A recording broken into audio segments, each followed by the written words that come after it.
about squats today. So the reason we're going to have a bench or a chair behind us, the first reason is really so that we've got something to aim for. It can be a bit more reassuring when you're pregnant just to have something of the right depth, just to touch down to, so you know where you're going to and not sort of squatting into the abyss.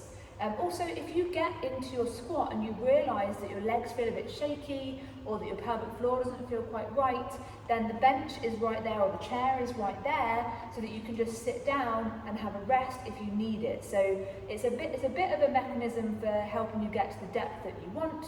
It's also there as a safety mechanism so that we feel kind of safe and protected in this movement.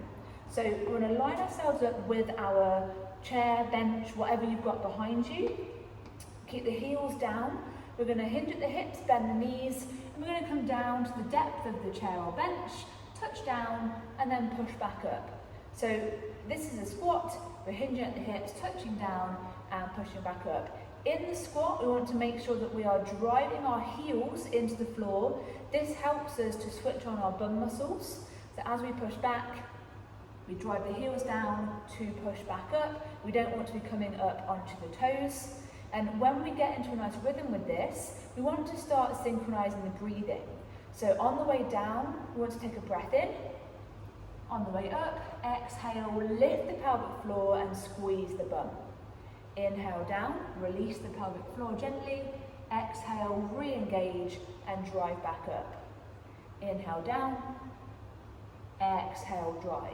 So we're connecting with our 360 breathing, so we're getting the core and the pelvic floor involved here, and we're again focusing on which muscles we're engaging and how the whole body builds into this. So inhale, relax the pelvic floor and the core. Exhale, drive the heels down, lift the pelvic floor and squeeze the bum.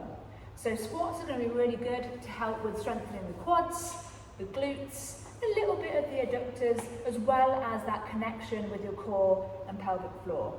If you have any questions, just let me know.